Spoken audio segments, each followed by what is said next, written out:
moments in life that are so specifically, precisely wrong that your brain refuses to process them in real time. Not the kind of wrong where something bad happens and you feel it immediately. The sharp, clean impact of bad news that arrives and lands and you know exactly what it is. This is a different kind. The kind where something happens that is so structurally impossible, so far outside the range of outcomes you had considered, that your mind simply stalls, goes quiet, waits for a different explanation to arrive. I was sitting across from my husband at our kitchen table on a Tuesday evening in November. Pasta on the stove, a glass of wine I had barely touched, the kind of ordinary domestic scene that has no business being the backdrop for anything significant. Michael had been quiet through most of dinner. Not unusually so. He had quiet evenings. I had stopped reading too much into them. He was looking at something on his phone. Then he set it face up on the table between us and said, "I need to show you something." On the screen was a photograph. A man, mid-30s, dark jacket, photographed from a slight distance in the way that candid photographs are taken. Someone who didn't know the picture was being taken. I knew him. I knew him immediately, before I had fully registered what I was looking at or why my husband was showing me his photograph. My brain knew before I did, sent the signal before I could prepare for it.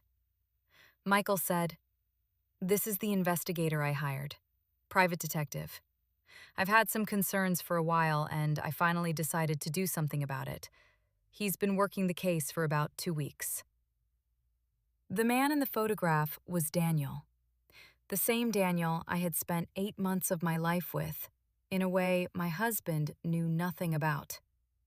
The same Daniel whose number I had deleted from my phone 14 months ago, when I decided, quietly, without confrontation, without explanation, that it needed to end. The man I had been certain I would never have a reason to think about again. He was working for my husband, had been for 2 weeks, knew everything about me that a professional investigator would know, plus everything else. The things no amount of surveillance could have told him, because he had lived them. I looked at the photograph. I looked at my husband. I picked up my wine glass and set it down again without drinking. I said, "Tell me more about him." "My name is Sarah. I'm 31 years old, and I want to tell you about the most specifically impossible situation I have ever found myself in, and what it forced me to finally do with the thing I had been carrying for over a year, telling myself I had already dealt with it. I hadn't dealt with it. I had just put it somewhere and stopped looking at it. There's a difference. And the difference matters enormously when someone puts it back in front of you without warning. Before I go further, if stories about the moments when everything catches up at once, about the specific cruelty of coincidence, about what happens when you run out of places to put things, if those stories reach something in you, hit like and subscribe. Drop a comment with where you're watching from. I read every single one. Now, let's go back to the beginning. Not to that Tuesday evening, but to 6 years earlier, when Michael and I were 2 people at a university party who didn't know yet what they were walking into. Michael and I met when we were both 23. A party at a mutual friend's apartment, the kind of party where nobody knows quite everyone, and you end up talking to whoever happens to be standing near the kitchen at the same time as you. He was near the kitchen. I was near the kitchen. We talked for 3 hours and missed the part of the party that everyone else remembered. He was steady in a way I hadn't encountered much before. Not boring, steady. The kind of person who means what he says and follows through on it, who doesn't perform emotions he isn't feeling and doesn't suppress the ones he is. We were together for 2 years before we got married, And in those 2 years, I don't think I once doubted that this was the right person. Not because everything was perfect, but because the foundation felt solid in a way that mattered. We got married when I was 25. A good wedding, not extravagant, not the kind that exists primarily as a production, just the people who mattered, a place we both liked, a day that felt like ours, rather than like a performance of what a wedding is supposed to be. I remember standing across from him during the ceremony thinking, I chose well. I chose carefully, and I chose well. The first 2 years were good. The building kind of hard, learning each other at close range, negotiating all the small things that turn out to matter more than you expect. How to fight, which is actually a skill that has to be developed. How to give each other space without it feeling like withdrawal. How to be two separate people who have merged their lives without losing the separateness that makes each of them worth being around. We tried to have children in year 3. This is something I don't talk about easily, and I'm going to say it plainly without dwelling on it. It didn't work. 2 years of trying, one pregnancy that didn't continue past 8 weeks, a process that was medically and emotionally exhausting in ways that nobody fully prepares you for. We got through it. We were good to each other through it. Mostly. But something shifted during those 2 years that never entirely shifted back. Not between us exactly, within each of us, and then between us by extension.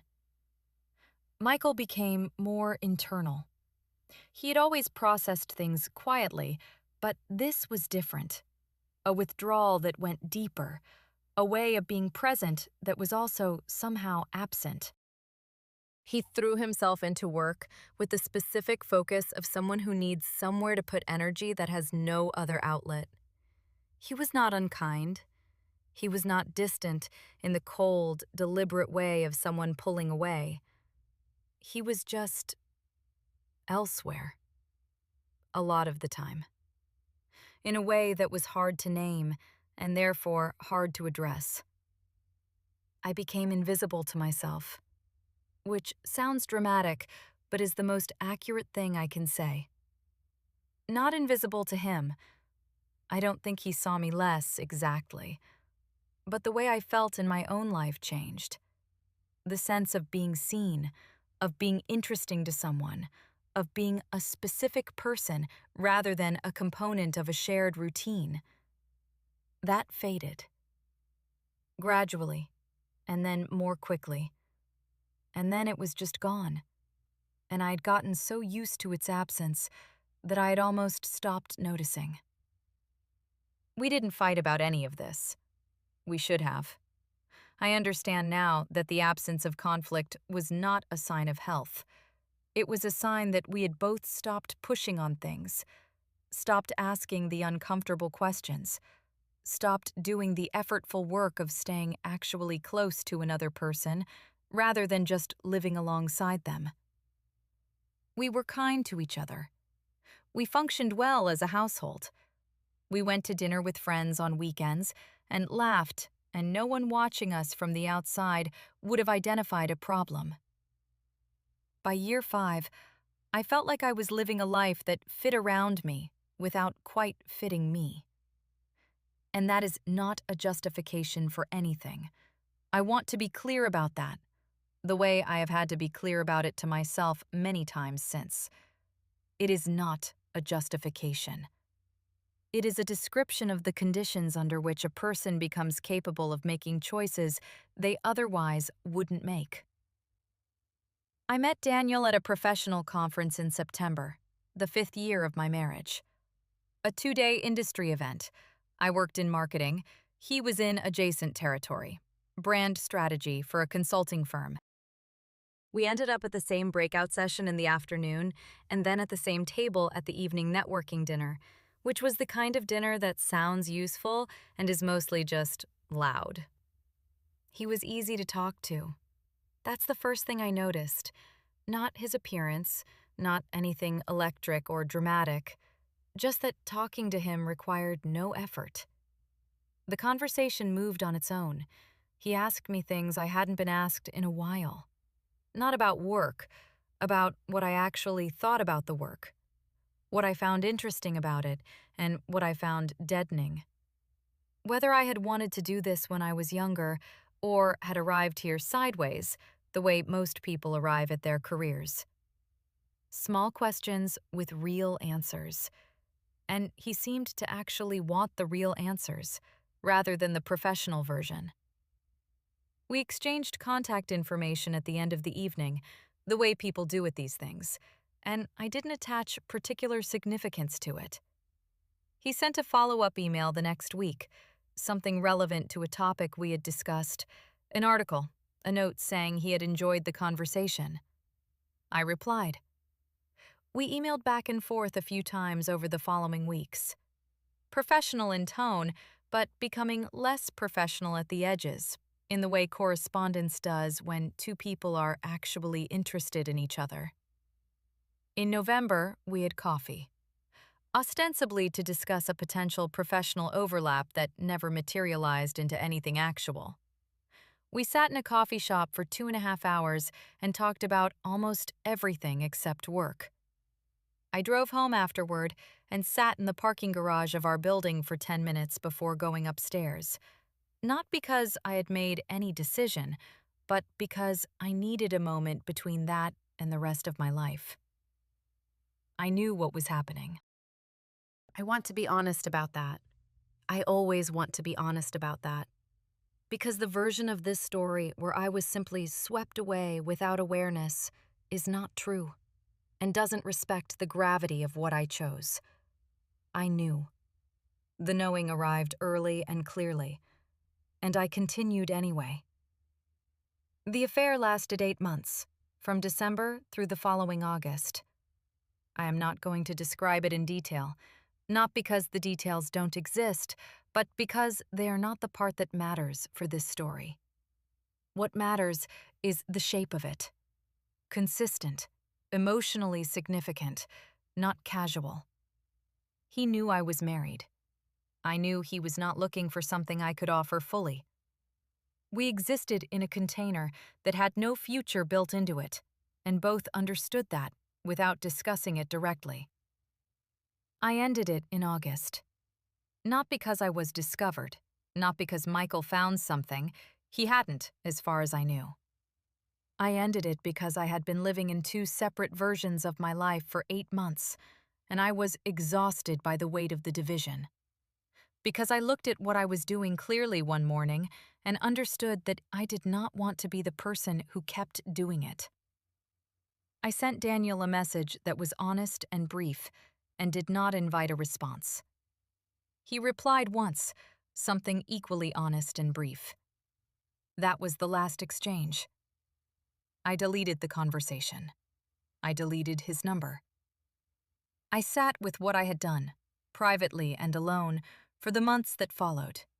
Not confession, not therapy, just the internal reckoning that happens when you have made a significant mistake and have to decide what to do with the knowledge of it.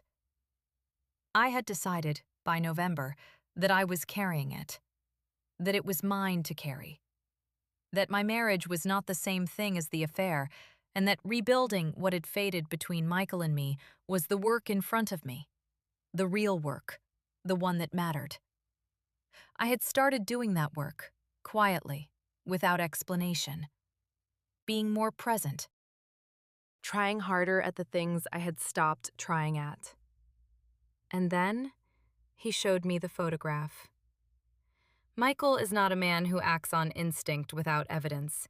I knew this about him after 6 years. It was one of his defining qualities, the thing that made him reliable and also, sometimes, frustrating. He processed things slowly and thoroughly. He did not make accusations he couldn't support. He did not confront without being certain. So when he started noticing something, he sat with it for a long time before he did anything about it. He told me later, after everything, in one of the slow, difficult conversations we had in the months of rebuilding, that it had started in the spring. Not a specific incident, not something he could point to and say, "There, that's what told me." More like an accumulation of small discrepancies. The way I held my phone sometimes, a shift in my general presence, something slightly removed about me, something that occupied a part of my attention that had previously been available. The kind of change that is invisible if you're not paying close attention and unmistakable if you are. He didn't say anything. I want to sit with that for a moment because it tells you something important about who Michael is and what he was going through during those months. He noticed. He suspected. And he said nothing. Not because he was passive, but because he was afraid. Not of confrontation exactly. Michael was never conflict avoidant in the ordinary sense. Afraid of what the confrontation would confirm. Afraid of saying the words that would make the thing real. There is a specific kind of paralysis that comes from loving someone and not wanting to know something. And he was inside that paralysis for several months. He also told me that he had hoped he was wrong. That he had actively looked for alternative explanations, had told himself the changes he was seeing were work stress or the lingering effects of everything we had been through with the pregnancy, had given me the benefit of his considerable capacity for rational explanation. He wanted there to be another answer. He spent months looking for one. By October, 2 months after I had ended things with Daniel, 2 months into my own quiet attempt to rebuild, Michael had run out of alternative explanations. Not because he had found anything concrete, because the thing he was feeling had not resolved, had not faded, had simply sat there, steady and persistent, the way true things tend to persist, regardless of how much you'd prefer them not to. He found the agency through a colleague, not someone he was close to, a professional acquaintance who had used them for something business-related, had mentioned them in a completely different context months earlier, and whose comment Michael had apparently filed away without knowing why. He called them in late October, had a preliminary conversation, was told they would assign their best available investigator to the case. He didn't tell me any of this at the time. He came home on the evenings of those weeks and sat across the dinner table from me and asked about my day and told me about his. We watched television. We went to bed. He carried this completely alone, the way I had been carrying something completely alone for the past year. And we sat across from each other every evening with our respective silences, and neither of us said the thing. I think about that sometimes. 2 people at a table, both holding something they couldn't put down and couldn't hand to the other person. Both trying, in their own way, to figure out what was true and what came next. Both exhausted by the effort of it. The agency called him in early November. They had an investigator available. His name was Daniel. Michael met with him on a Thursday afternoon. He described it to me later, the office, the conversation, the way the meeting went. A clean, modest space in a professional building, the kind of place that is deliberately unremarkable. Daniel came in, shook Michael's hand, sat across from him with a yellow legal pad and a pen and the specific, careful attention of someone who does this professionally. Michael had prepared a folder. He was thorough in the way he was always thorough. Photographs of me, a list of my regular routines and locations, the names of people I spent time with, any specific concerns or incidents he wanted flagged. He laid it out methodically. Daniel took notes without interrupting. Michael said, "I'm not looking for anything dramatic. I just need to know if what I'm feeling has a basis. I need someone objective to look at the situation and tell me what's actually there." Daniel said, "I understand." He said it in the tone of someone who meant it. He took the folder. He said he would be in touch within a week with preliminary observations. They shook hands again. Michael left. Daniel sat in that office with the folder Michael had handed him and looked at the photographs of my face. I have thought about this moment many times since. What it must have been like to be him in that specific moment. To receive a case that turned out to be about someone you already knew, already had a full history with. Someone whose face you recognized before you had gotten through the first photograph in the folder.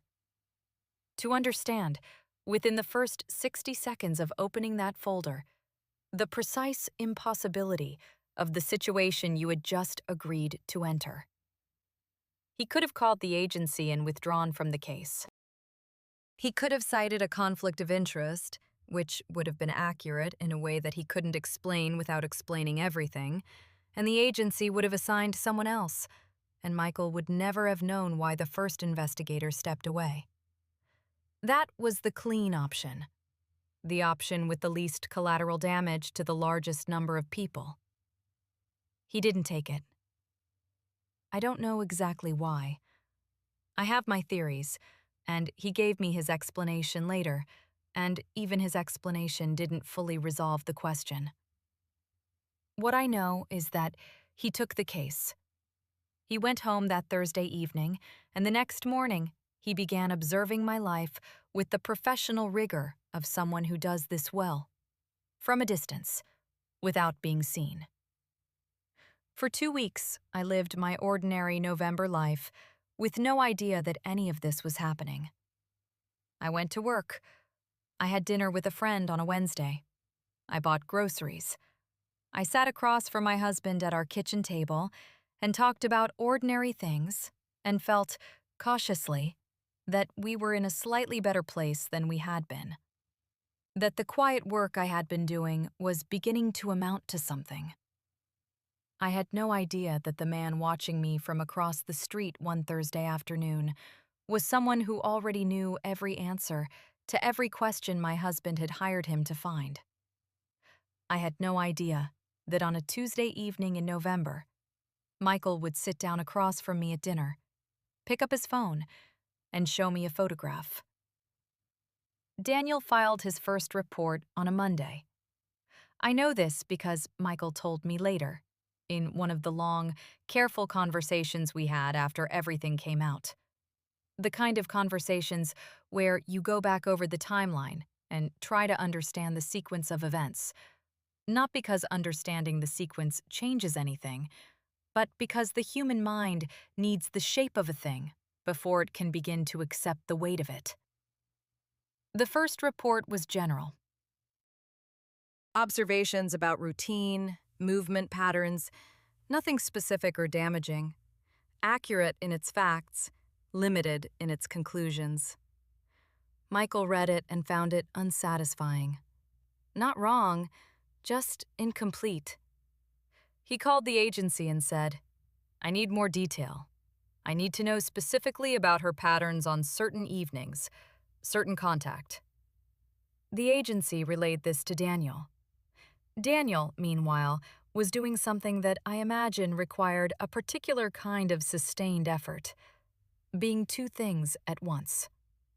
A professional conducting a legitimate investigation, and a person who was sitting on information that made the investigation redundant, who already held the answers to every question his client was paying him to find, because he had lived those answers himself.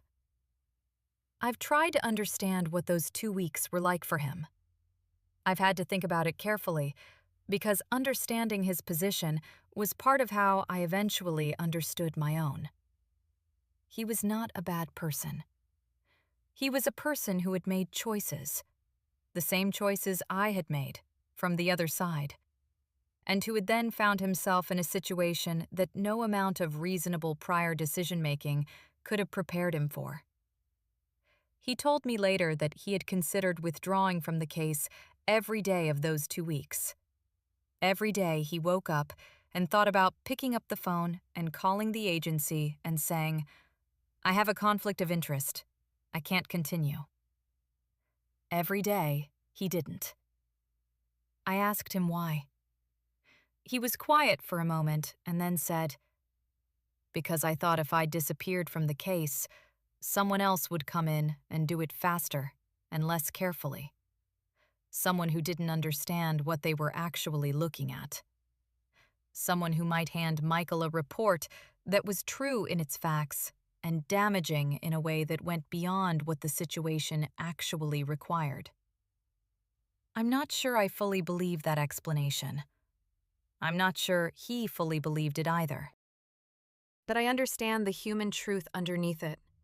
That when you're in an impossible situation, the reasons you construct for your choices are often the most generous available version of something more complicated.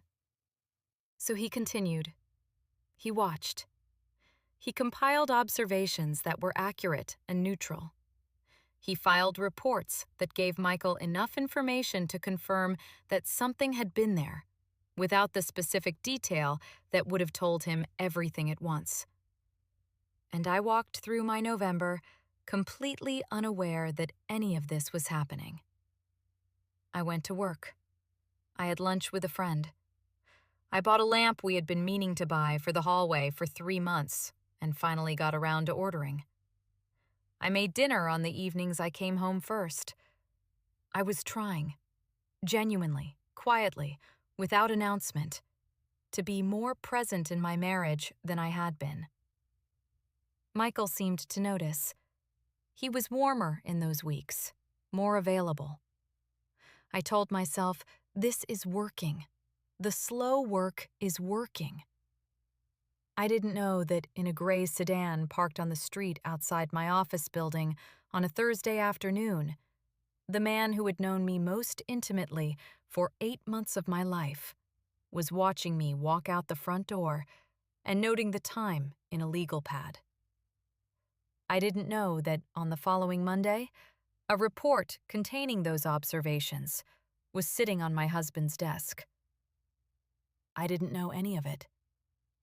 Until the Tuesday when Michael put his phone on the table between us. It was 2 days after the dinner with the photograph. Michael hadn't told me the investigator's name that evening, just shown me the photograph, explained briefly what he had done and why, and then gone quiet in the way he went quiet when he was processing something he wasn't ready to discuss further. We had gone to bed without resolving anything. The next day passed in a state of careful, mutual suspension. Both of us aware that a conversation was waiting, neither of us initiating it. I had been thinking about the photograph for 48 hours straight. I knew it was him. I had known the moment I saw it. But the knowing existed in a separate compartment from the rest of my functioning. I had gotten very good over the past year at partitioning things. Knowing something in one part of yourself while continuing to operate normally in every other part. It is an exhausting way to live. It is also, in the short term, functional. On Thursday morning, I picked up Michael's phone to check the time. He had left it on the kitchen counter when he went to shower, something he did occasionally and that I had never thought anything of. The screen lit up with a notification. A message from the agency, with a name at the top of the thread. Daniel Marsh. I put the phone down exactly where I had picked it up from. I walked to the bedroom doorway, said something to Michael about being out of coffee, walked to the kitchen, and stood at the counter for approximately 2 minutes, not moving. Then I picked up my own phone and sent a text to the number I had deleted 14 months ago, but apparently still knew by memory. We need to talk. I know. He replied 47 minutes later. 4 words. I know you do. We met that afternoon. A coffee shop neither of us had ever been to, in a part of the city equidistant from both our workplaces. Neutral ground. chosen without discussion, both of us arriving at the same practical conclusion independently. I got there first and sat with a coffee I didn't drink and watched the door. He came in, saw me, sat down across from me. He looked the way people look when they have been carrying something heavy and have finally arrived at the place where they can set it down. Not relieved exactly, but less braced. Like a held breath, finally released. I said, "How long have you known who the client was?" He said, "From the first meeting. He showed me a photograph of you in the first 5 minutes." I said, "And you continued anyway?" He said, "Yes." I said, "Why?" He told me the same thing he would tell me later, about not wanting someone less careful to take the case, about protecting the situation from a worse version of itself. I listened. I didn't fully accept it, and I didn't reject it. I asked the question I actually needed the answer to. I said, "What have you told him?"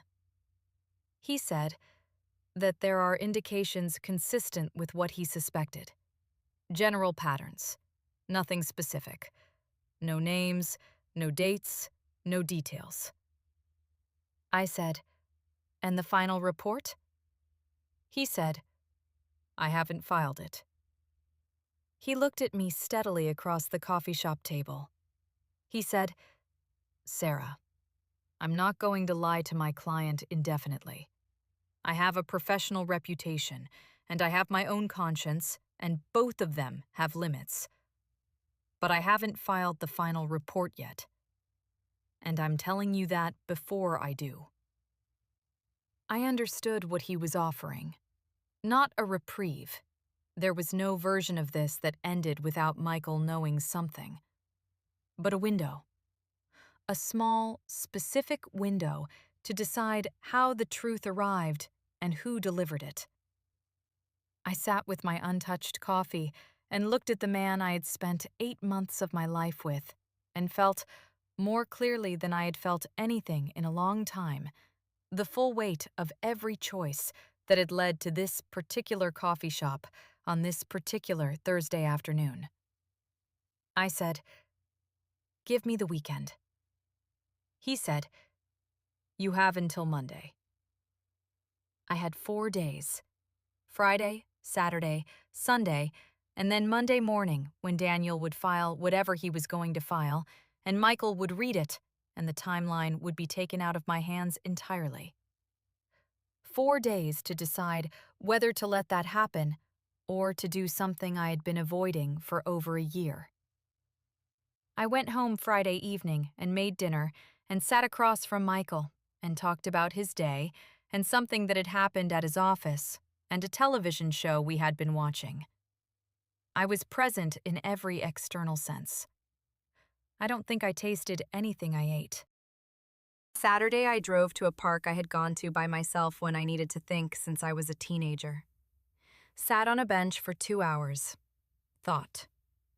The choice, when I stripped away all the noise around it, was not actually complicated in its structure. It was agonizing, but not complicated. Either I told Michael myself, or Daniel's report told him for me. Those were the 2 options. The outcome, Michael knowing, was the same in both. The only variable was how it arrived. And that variable, I understood sitting on that bench, was not actually about control. It was about respect.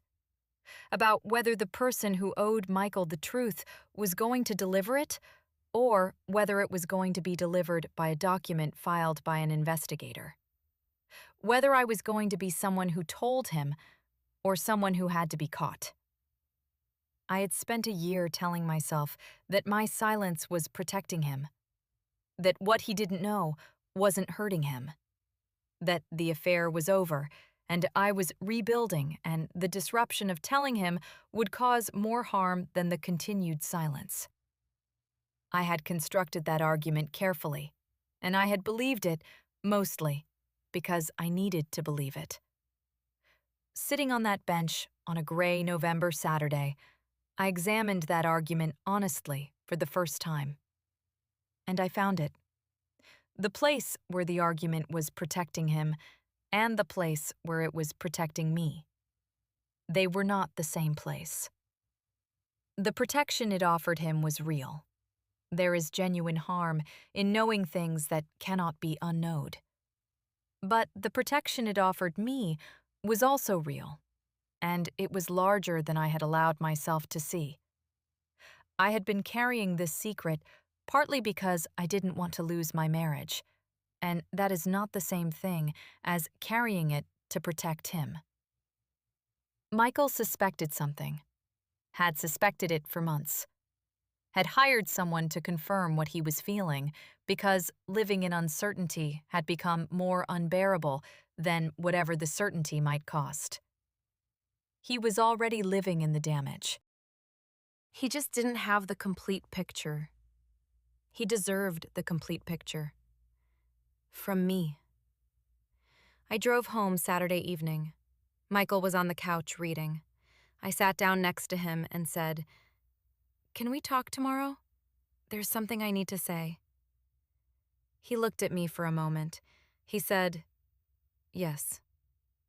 He said it in the tone of someone who has been waiting to hear exactly those words and is not entirely sure they're ready, but knows they have to be. Sunday morning, I woke up before he did, made coffee, sat at the kitchen table, and thought about how to begin. There is no good way to begin a conversation like this. I understood that. I stopped looking for a good way and settled on an honest one. When he came downstairs, I said, "Sit down, please." He sat. I told him everything. Not in a rush, not in a flood of confession that was more about releasing my own burden than about giving him information he could actually absorb. Slowly, in order, starting from the beginning, the conference, Daniel, how it had started, and what it had been, and when it had ended. I told him the duration.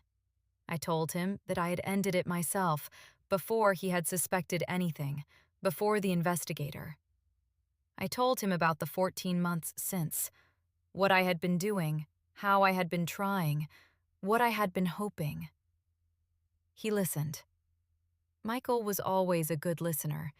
It was one of the things I had loved about him from the beginning, this quality of full attention, of actually receiving what someone was saying rather than processing their words from behind a layer of his own thoughts. He sat across from me at our kitchen table on a Sunday morning with his coffee, and he listened to everything I said without interrupting once. When I finished, there was a silence. Not the silence of shock. I don't think he was shocked, exactly. Something more complicated than shock. The silence of a person who has just received confirmation of something they already knew, which is different from receiving new information. It doesn't land the same way. It lands heavier in some respects, because it collapses the last possibility that you were wrong, that the thing you feared wasn't real. He looked at his coffee cup for a while. Then he said, "I knew something was there. I didn't know the specifics. I didn't know how long or who or any of it. But I knew something was wrong." I said, "I know. I'm sorry." He said, "I don't want an apology right now." I said, "Okay." He said, "I want to understand why, not to assign blame. I know this isn't only about one person's choices. I've been thinking about what my part of this was for months. But I need to understand what happened from your side in a way that's honest." We talked for 3 hours. Not an argument, a conversation. One of the most difficult and most necessary conversations I've ever been part of. We talked about the years of distance, about the fertility treatments and what they had done to us individually and collectively, about the specific ways we had each withdrawn into ourselves and away from each other without quite realizing we were doing it. We talked about what I had needed that I hadn't been getting and hadn't said I needed, and about what he had been feeling that he hadn't said either. None of this was justification. I want to be absolutely clear about that. Talking about what had been wrong in the marriage was not a way of distributing responsibility for my choices. I made those choices. They were mine. But understanding what had broken before the breaking point was part of the honest accounting. And Michael had asked for honest accounting, and that required both of us to be present in the difficulty of it. At the end of the 3 hours, he stood up, went to the kitchen, refilled his coffee, came back, sat down. He said, "I don't know what I want to do with this yet. I need time to think. I don't want you to leave tonight. I'm not ready to make any decisions that big. But I need some days." I said, "Take whatever you need." He said, "The investigator. Does he know you were going to tell me?" I said, "Yes." He was quiet for a moment. Then he said, "I need to call the agency." I said, "I know." He made the call that afternoon. I don't know exactly what was said. Daniel withdrew from the case. The agency returned a portion of the fee and asked no further questions. Michael never met with Daniel again. It has been 7 months since that Sunday morning at the kitchen table. Michael and I are still in the same apartment. We are still married, in the legal sense and in most of the daily sense. We share a space. We have dinner together most evenings. We talk about the ordinary things that make up an ordinary shared life. But we are also in the middle of something that does not have a clean name and does not have a clear end date. And I want to be honest about that rather than offering a resolution that hasn't arrived yet. We are seeing a therapist, both of us separately and then together once a week. The couple sessions are the hardest thing I do on a regular basis.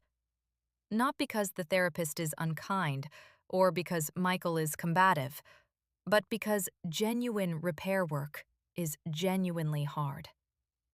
It requires saying things that are uncomfortable and hearing things that are uncomfortable, and sitting with both without defending or collapsing.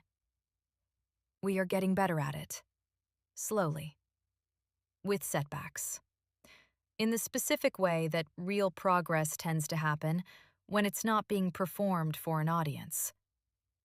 There are good weeks, and there are hard weeks. The hard weeks are when something small triggers something larger. A song, a reference, the specific combination of a Tuesday evening and a bottle of wine that suddenly looks like a different Tuesday evening 14 months ago and derails what might otherwise have been an ordinary night. Michael doesn't always tell me when this is happening. I have learned to notice it anyway, and to let him have it rather than trying to fix it, because some things require the space to be felt before they can move through. The good weeks are when I remember who we were when we were at our best, and I can see that person in him again, and I think he can see something in me too. Not the same thing as before. Different. We are not going to get back to before. I understand that now in a way that I didn't in the immediate aftermath, when I still hoped that repair meant return. It doesn't. It means building something new on the foundation of what was there, with full knowledge of everything that happened in between. That is both harder and, in certain ways, more honest than what we had before. Daniel left the agency in January. He sent me a brief message to let me know. Professional, neutral. The message of someone closing a chapter without drama. He said he had started a small, independent practice. He wished me well, I replied, "I wish you well too." That was the last exchange. I have thought about him less than I expected to. He was significant. I'm not going to diminish that by pretending otherwise. But the significance was located in a specific time and a specific version of myself. And I am not that version anymore. What happened between us was real. What came after was also real. Both things are true, and neither one erases the other. I want to close with something I've been thinking about since the beginning of all of this. Something I couldn't have articulated clearly at any earlier point, but that I understand now with the specific clarity that only comes from having been through the full length of something. We talk about secrets as though they are static, as though you can put something away and it will stay where you put it.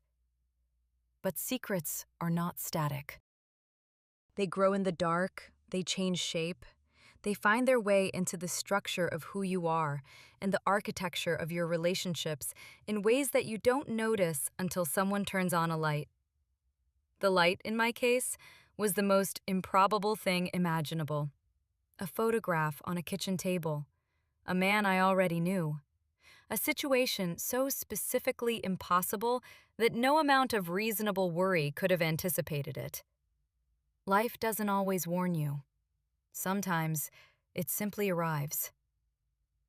What I know now is this. The carrying was always going to end. The only question was how. Whether on my terms or someone else's, whether chosen or imposed, whether I was the person who said it or the person who had it said about them. I had a window, a small, unlikely 3-day window, and I used it. That choice didn't fix anything, but it was mine, and it was honest, and in the long accounting of what I can and cannot live with, it matters. If you are carrying something right now that you have convinced yourself you can carry indefinitely, I want to say this gently and directly. You probably can't. Not because you're weak, because secrets have their own timeline, and it doesn't always align with yours. The question is not whether the truth arrives. The question is whether you're the one who brings it. Drop a comment if this story reached something in you. If you've been in a place where the choice was taken out of your hands, or if you took it back before it could be. I want to hear from you. Every single one.